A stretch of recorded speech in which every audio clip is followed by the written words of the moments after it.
Howdy everybody in YouTube land.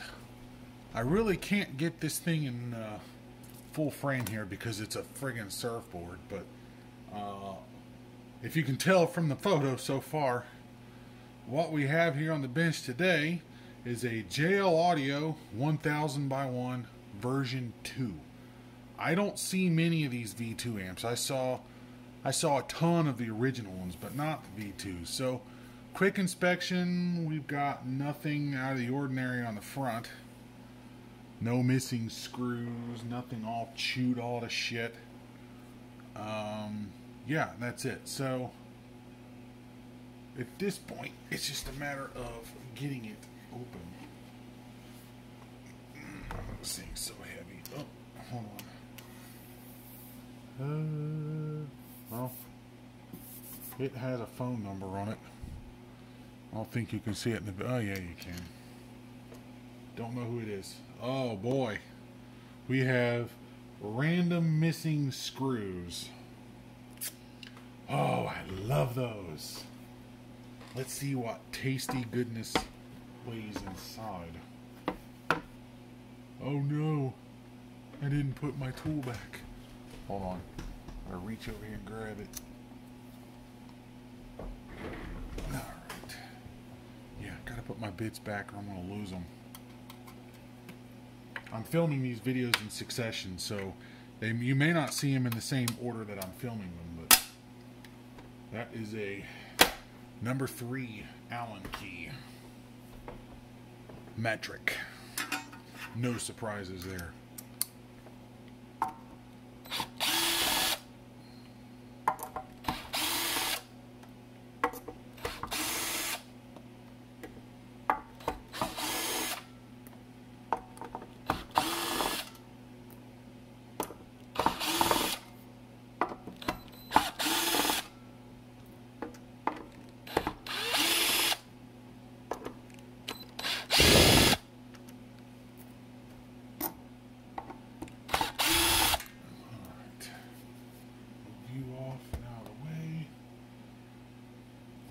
Okay, let's see what do we have here. I don't see many of these, like I said. Similar to, oh, yeah, these caps are gone for sure. Oh, they're shot. They are gone. You can see they're kind of domed up. Well, they're not going to push down either, so they are definitely gonzo. So I gotta yeet those out of there for sure. They gotta go. Okay, so the next order of business is, I don't think, when was this made? 2008? Yeah, they're definitely gone. I gotta change them. These are 3300 microfarad at 63 volts. So I might as well, since I'm thinking about the subject, I might as well get the old parts list together. This is a JL Audio 1001 V2. So 2, 4, 6, 8. I need 8.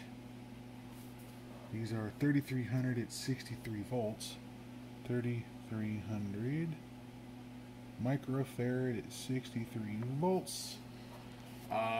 For some reason, these JLs do that to these capacitors. I don't know why that is. I haven't done research on the engineering to know why that is, but for some reason, that is. The next thing I'm going to do is see if it has blown up the output stage at all.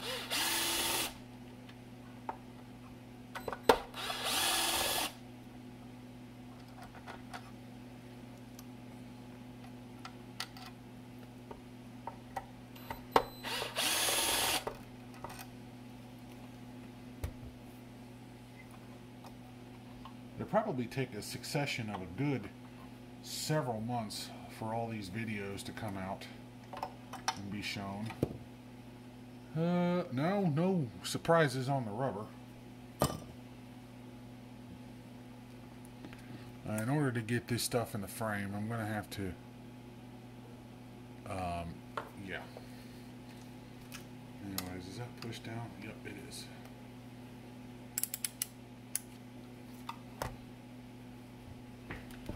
Okay, what do we have for output transistors? 45N20s. Those are no longer made. They quit manufacturing those a long time ago, so I have to find equivalents if they're bad. I don't see any burn marks, but again, looks can be deceiving. So let's take a look.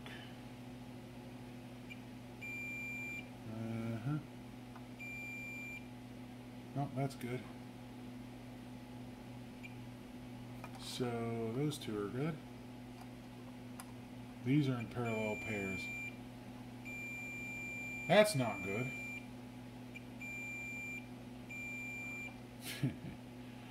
Why am I not surprised?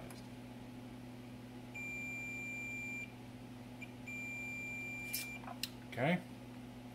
So this pair is good, that pair is bad. That one's not kosher. Could be reading through a resistor though, so that's, you can never always guarantee that. So that pair is okay. So if I'm not mistaken, this is a parallel design. There's two separate amplifiers in this particular device, and they're paralleled up at the speaker terminals. Or, well, some of them are. I don't want to be too ignorant, but some of these amplifiers, they do them in bridge mode, and some of them are done in parallel mode. The Hyphonics that we just worked on, which you may not see the videos in the same order, had a parallel mode output. This is probably bridge mode, but I could be wrong. But we have this set of MOSFETs that are shorted. So unfortunately, they all have to be changed to match, because I don't think the 45N20s are available anymore. Which one is burnt? Well, it could be anyone's guess. And the way we do that is there's a 4.7 ohm gate resistor. So what we do is we look at the source and the gate. We got 0.029. So now we look at that from the other side of the gate resistor, 0.024. So that transistor has a lower impedance on the back side of the gate resistor. So it's not that one. 20. Okay. Yep, that's the bad one. Now, if I can get in there, I should be able to just clip that guy out.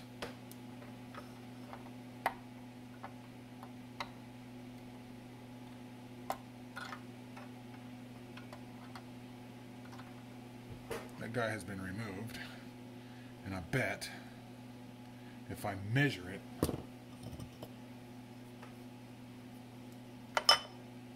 put you here for now, because I gotta have a place to put you so I can read it. So the metal tab is the middle pin. That's why we get a 0 ohm. So yeah, done. That transistor's gone. Shorted.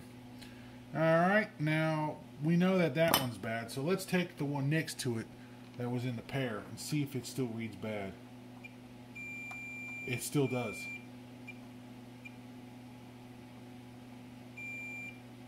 No, never mind. It's capacitors charging up.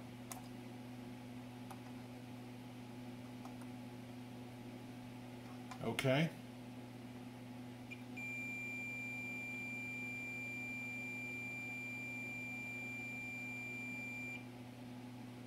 All right. So that transistor has been removed. Again, they have to be replaced as pairs if you want this thing to last any length of time, especially when it's under a high load. Q503 was the affected transistor, which means this driver board, there's an, let's see, there's a 4420 MOSFET driver IC that I typically change in these, and if you've watched my other JL videos, you know what I'm talking about. There's a 4420, there's two 4420s. one of them is meant for one pair, the other one's meant for the other pair. So I need to replace the driver for that pair. And actually, the driver might be alright. And here's how you find out. What I can actually do is, I don't really recommend this unless you know what you're doing, but what I can do is I can set up a test rig here, and I can power this amplifier up with the missing transistor. Since I alleviated the fault temporarily by removing that transistor, the amplifier, since there's still a second transistor in the same circuit path for that side of the waveform, I can technically power this thing up and it should operate. It won't operate at full power and it will not be safe to run for any length of time, but I can run the amplifier to know if there's any other faults. And we got bad capacitors anyway, so it's not going to work properly. But what I will do is see if this thing, if it will go into protection. Because it may or may not. Protection is the one thing that I'm checking for at this current moment in time. Okay, let's see if it starts up. Whoops, hold on, I'm arcing it out.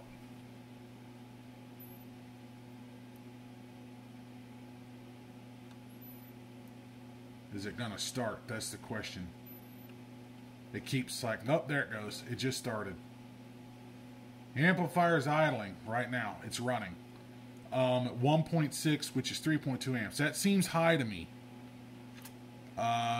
It's like, again, I don't see many of these V2s, but it seems high to me. But the amplifier did start up. So that right there is half the battle. And the high current could be caused by these two. There's so much ripple going through here. But it did, because this is a current limited power supply, it recycled many times before it finally came up. All the capacitors charged enough to where it would come up. But the fact that it did come up means 99% of this circuitry is functional. If not the entire thing being functional. So really, we grab out our handy dandy little notebook. I need 2, 4, 6, 8, because I got to change them all to match 45 and 20, which unfortunately I can probably replace those with 4229s if they're still manufactured. But let's pull up our trusty little thing. I like to go to this website here, octopart.com. What this does is it searches all the major supply houses. So we're going to go 45 and 20 and see if we find anything. SSP 45 and 20. We've only got 3 suppliers with that transistor. Yeah, that's not a good thing. That transistor is long since discontinued. Next. Yeah, the 45N20 is not manufactured anymore, so we got to either find a substitute. Let's see, it's a 200 volt at 35 amp. Let's see, Rochester Electronics. There's 1,000 in stock. I can still get them from them. Minimum order quantity is 535, which is probably also coming from Rochester, so let's take a look. I can actually order them. Yeah, 414. So, yeah. I don't think I need that many of them, but what let's see, just for entertainment purposes, how much is that? $248.40. In the middle of a semiconductor shortage, that's probably fairly attractive. Yeah, so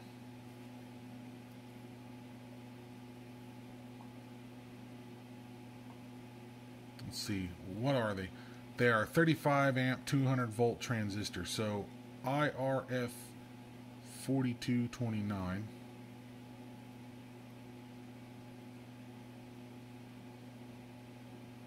Let's see, what are these good for? 250 volt at 91 amps. Oh boy. So here's what we have to look at though. This little characteristic right here, very important. Total gate charge 72 to 110 nanocoulombs with, that's called the Miller charge, which will affect how much current it takes the driver circuitry to run it at the frequency. Input capacitance is 4.5 nanofarads, so you might as well say 4.6 nanofarads. So 4.6 with 110 nanocoulombs max. So what if we look at 45? Oh, you sucker. 45 and 20. Must that, let's see.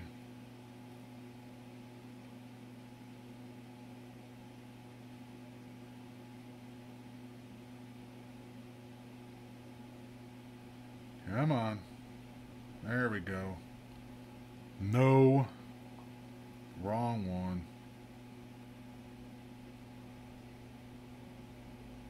The only ones I can actually get right now are the SSPs. So let's do SSP 45 and 20. There we go. Right here.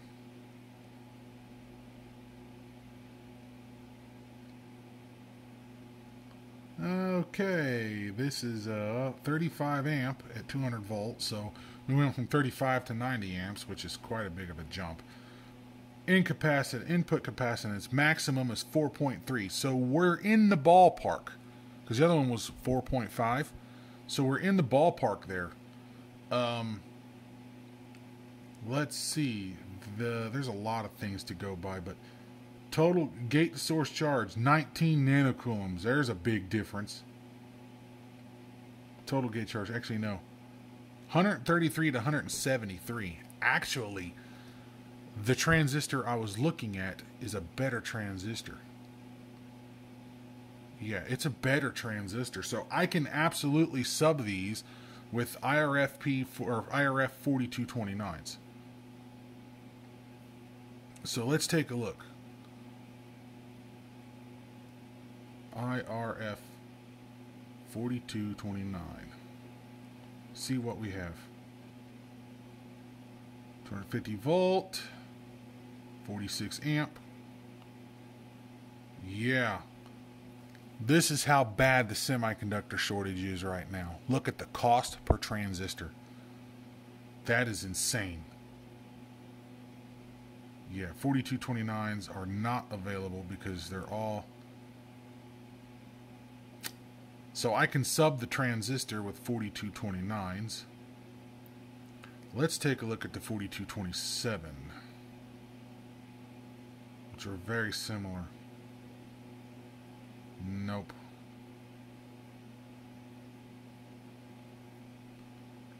So 4229s, DigiKey is almost $4 a transistor. Are they even available? Or are they discontinued?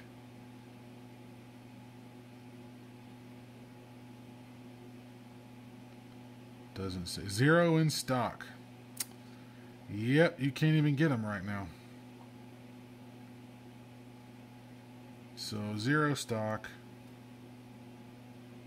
Yeah, that's bad, man. This is a problem. Nuark, 0 in stock. You can't get the power transistors anymore. So this is what I mean when you're trying to locate parts to fix, car audio. So this is just the reality of the situation of our current times, which is the end of 2021 going into 2022. So we're going to boot a slash. So I know I can use the IRFB 4229s. I know I can use those. What I don't know, I might have to go on Rochester Electronics and order the other ones, because where am I going to find them? Especially if I get more of these JL amps. I don't have a choice. I mean, I've got to make this work somehow. So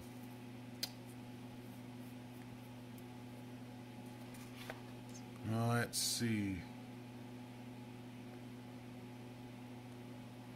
You don't need to take a look at the power supply because it fires up. This thing works. I just have to. Hi, RFB 4229. I need to see if they're actually in production still anymore. I keep getting 7440s. What is this 7440?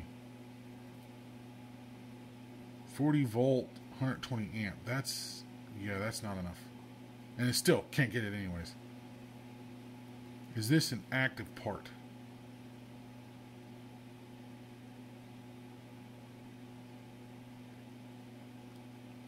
I don't know if they still are active.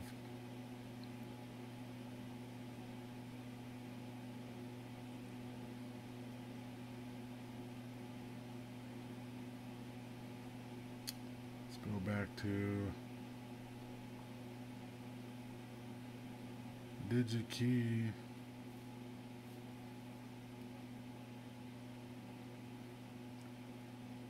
$42.29.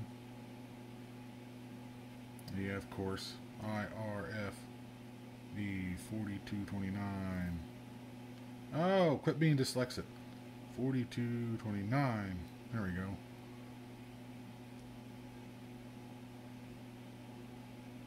Doesn't say whether it says 0 in stock. Yeah, part status active. It's not discontinued. So $4 a MOSFET is insane. Let's just entertain my thought process here. Let's do, a 10 of them would be $35. Let's see, add to cart. Let's figure out when the part status. Let's see. Back order. Lead time not available. You can't even buy them. They're not even in. Yeah, this is not good. I had to entertain the thought, but yeah. So chances are, unless I order 400 and something MOSFETs from, from Rochester Electronics, I'm kind of done. Now that it's been, I don't know, a year or so, it's been a while, I finally have the parts in to fix this thing, this JL 1000/1V2. So that is my IRF 4229, which is what I've been needing for a long time now. And now I have my capacitor, so I should be able to quickly repair this thing and get it back up and going. So let's take it back apart and reassess our situation, because it's been so long I don't remember. Now that I got the screws back out of it, I remember what went on now. When you see this video, it all look like it did 2 seconds ago, but there's been a year between footage recording. But so anyways, I got all the screws in here, and then there's that one bad transistor, and if I remember properly, I cut out the transistor and all the other ones fired up and it worked. So, but we had bad capacitors, and I can't, yeah, they're bad, and this guy's really loose and rocking back and forth this way. So I got all new ones, new transistors, so let's get this thing pulled apart and we will get it all fixed up. 50,000 screws later, I finally got the board out. What I want to do is I want to change the caps first and get them out of the way. But then when I get to the output transistors here, I want to pull all of these out except for at least one. And the reason why is that will allow me to gauge the proper height. So when I get all the new ones soldered in, then I can pull the old one out, the remaining one, and put that one in. That's how we're going to do that. So first, let's get the iron warmed up over here. You get the desoldering iron warmed up, and then get the main iron warmed up, and get these caps out. Now that I'm pulling these caps out, you can really see how shot these caps actually are. You can hear them. They're shaking. I got all the capacitors installed and I'm getting ready to trim the leads off. I need to make sure I have them all soldered. But another thing I'm noticing as well is all the solder joints are breaking on these transistors. Like, for example, this very last one. Look at the stem. See that? So every single one of these, yeah, and I noticed that on a couple of the caps too. So I'm going to have to go through here and resolder every single one of these transistors. So we're going to do that next, and then we'll pull these out and replace them. But I already got those installed. I'm going to trim them back, and then we should be good. This board absorbs a crap load of heat, so trying to redo this was painfully difficult. I had to juggle between this guy and this guy because this puts out more heat.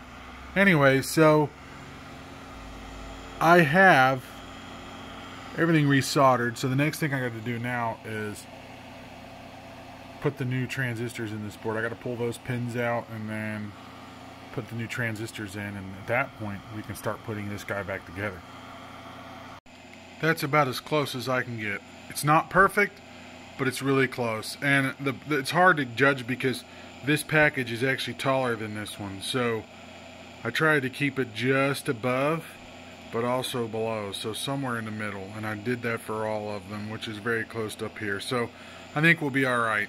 At this point, I have to remove that one and then tack this one in and then solder it on the bottom side and clip those leads off. Now that the board is complete, I got the transistors in there and the capacitors in there. I want to fire this up. Actually, I need that back on.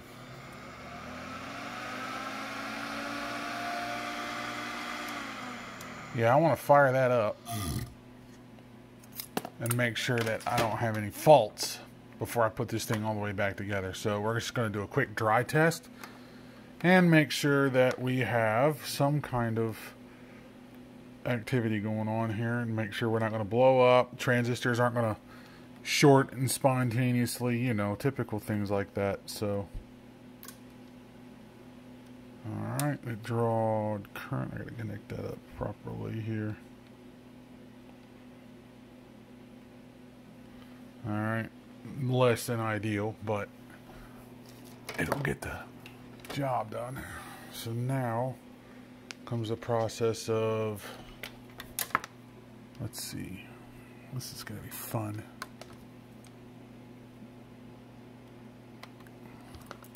Eventually I need to get a better setup than this, but anyways.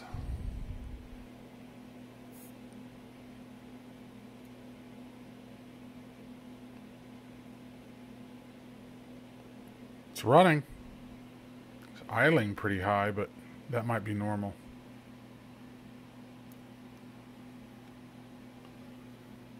Why is it drawing current?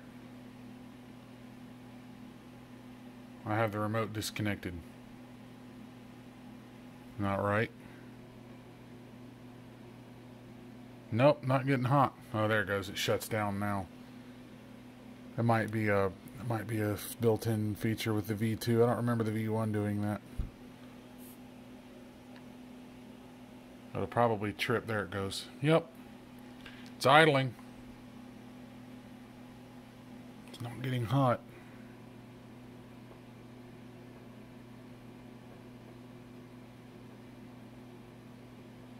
Careful. Make sure your body's not grounded at anything and you're not touching any other thing when you're touching one of these transistors at a time. Because the last thing you want to do is pick up high voltage. Because you're going to feel it. Alright, so these transistors don't matter as much because these are on the low voltage side. Those are not. Alright, so it's idling.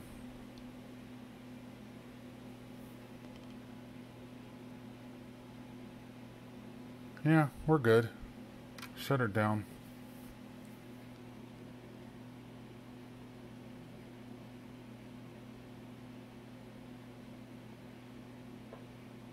That transistor is getting really hot though.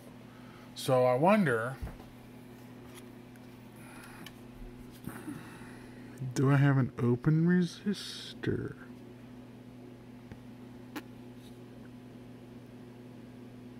I'm going to have to check. Transistor number 3 is getting really hot. So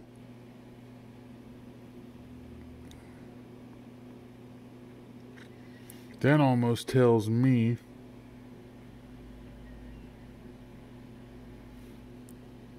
I'm going to restart this up again. There's 4.7 ohm resistors, which I don't think I have any on hand. I'm going to have to order them. So once again, we're probably going to have to make another parts order. I'm going to have to get the, yeah, that one transistor got really hot.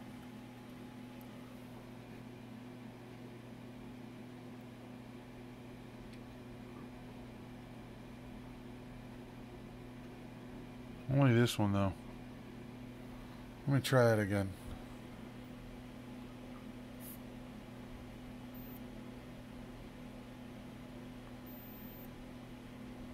Alright, now we're recycling.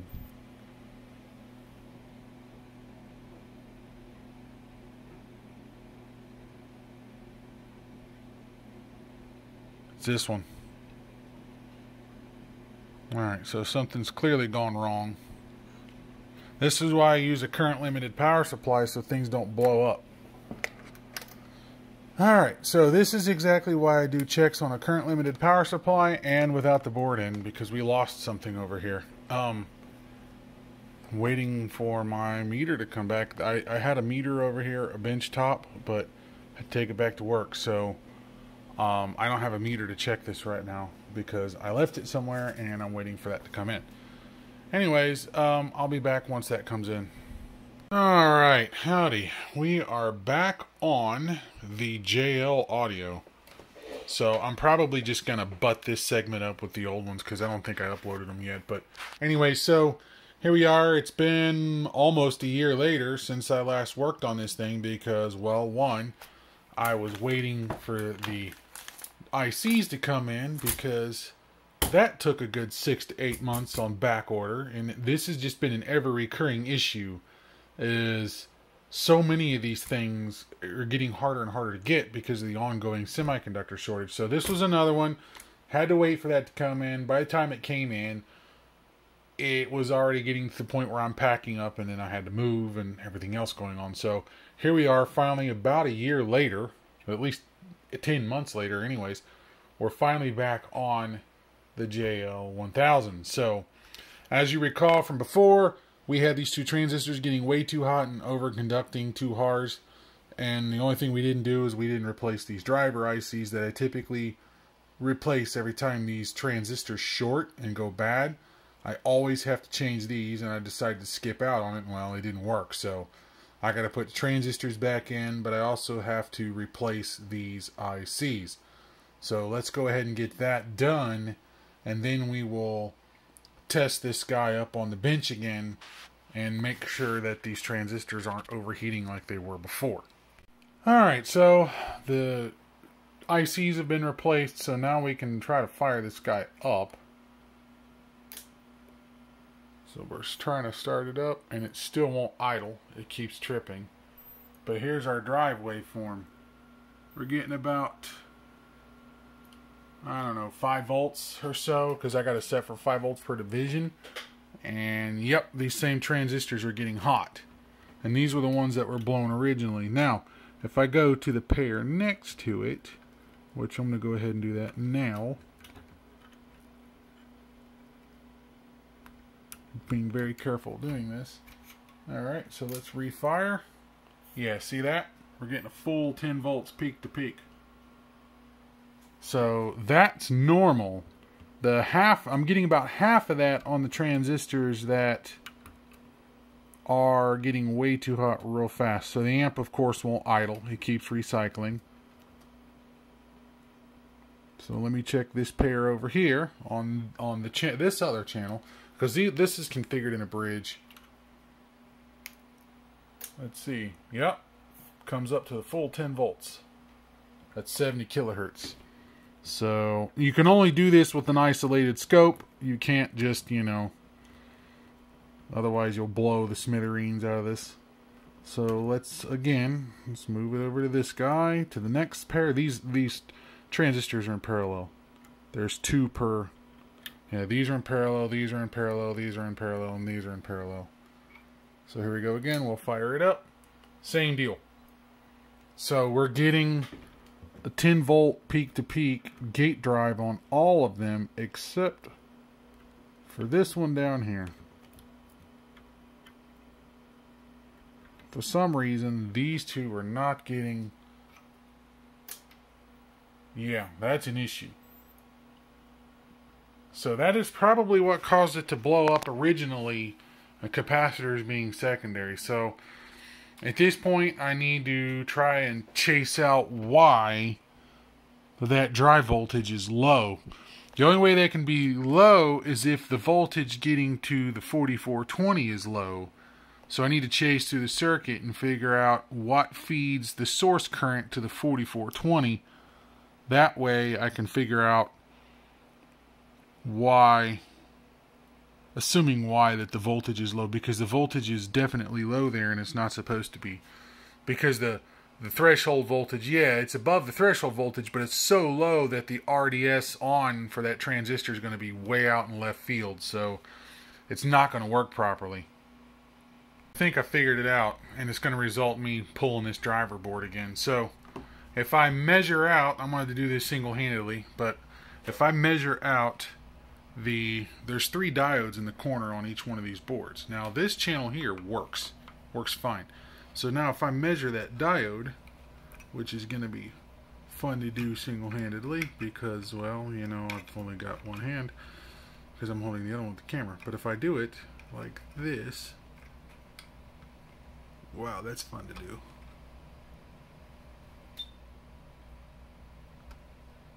Yeah, that's fun to do.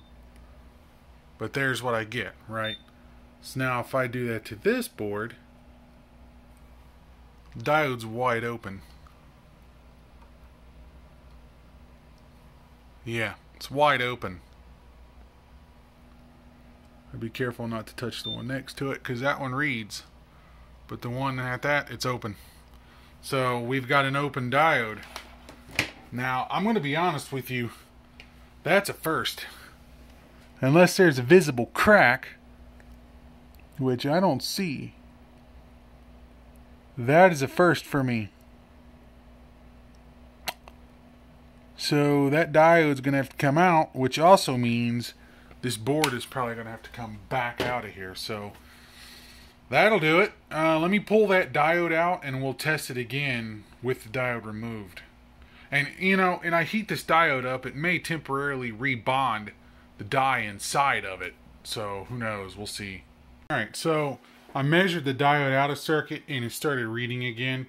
But I noticed if I played with it, it was in and out. So I think the die bond wire inside here is breaking. I'm not sure. So I went through my stash and I found a diode. It's not exactly the same, but it should work. So I have a new fast recovery rectifier diode in there. So let's fire it up. Oh, hold on. I gotta turn the power on. Alright. That's better.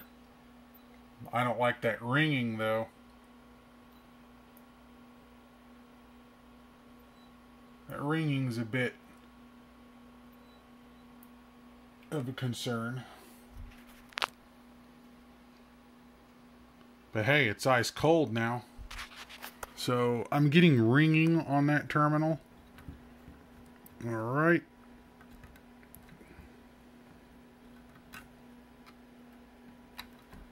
Let's try this guy over here. See if I get the same ringing. I don't think I do. Yeah, that's what I thought. I don't get the same ringing. But the voltage is right. Now I got to figure out why.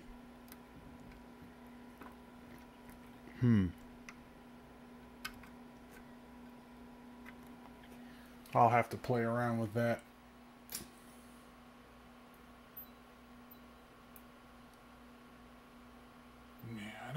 think that's normal. Could be wrong, but I don't think that's normal. So that leads me to believe there's a snubbing network in here that's open. And what I mean by that is usually there's a resistor capacitor pair that acts as a high frequency filter. And if that's open, like if the resistor's open or if the capacitor's open, you'll get that. So, alright. Now I need to fire this guy up. Or attempt to fire this up and see what happens. But in the meantime, let me see if I can't figure out where that ringing is coming from. But it restored the drive voltage because the diode was open. How about that? Alright, so now I should have the scope set properly so we can see the waveform better when we fire it up. Yeah, the ring is just bringing... Yeah, it's idling now at least. Let me adjust the trigger properly. Because it auto resets the trigger, which I don't like. Alright, so there we go. So now it's idling. But we can see the ringing in there. It's weird. Now the one thing I do want to make a note of while I'm taking these measurements is the scope itself is connected to the board, but the scope is actually isolated from ground.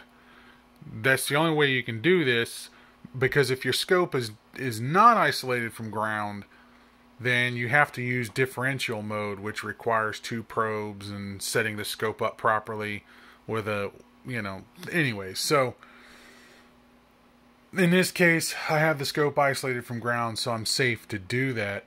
Or if your scope is battery powered, you could disconnect and make sure it's only on battery and just do it that way too. So, but in my case, the scope is isolated from ground, so I just wanted to insert that as a disclaimer, because if you try to connect this up and the scope is not isolated from ground and the amplifier itself is grounded, because this is not isolated from ground, it's actually grounded. So if I was to connect the scope up, it would blow a bunch of stuff up. So just be forewarned.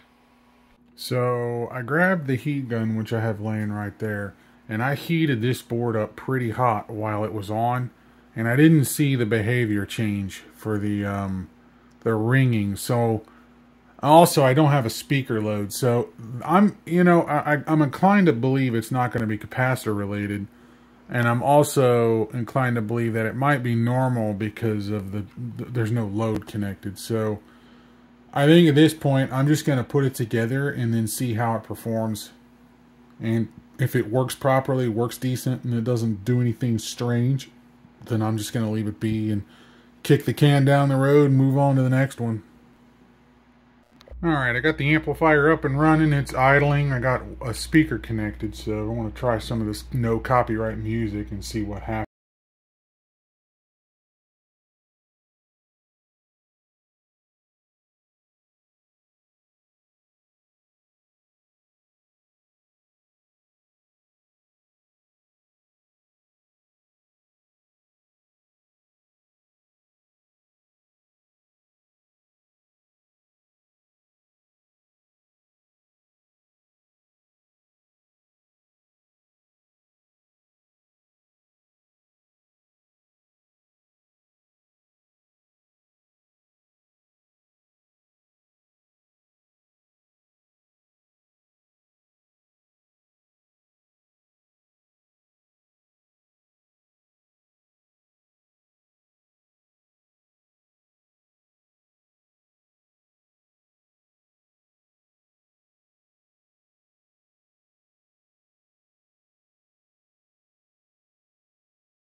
Alright, so I think that's going to conclude this video. I've had it running for a little while now, and it seems to be good to go. So it's not getting hot. There's nothing crazy going on. I got new capacitors in the output filter section, all new power transistors, new drivers, also the new diodes installed, and all the old crap's over there. And yeah, it seems to be working fine. All the functions work. There's output from the amplifier itself, and nothing crazy going on as far as current draw. So I think it's fixed. I can wrap this one up. So if you enjoyed this video, you hit the like and subscribe and all of that fun stuff. And if you have a comment, please feel free to leave one.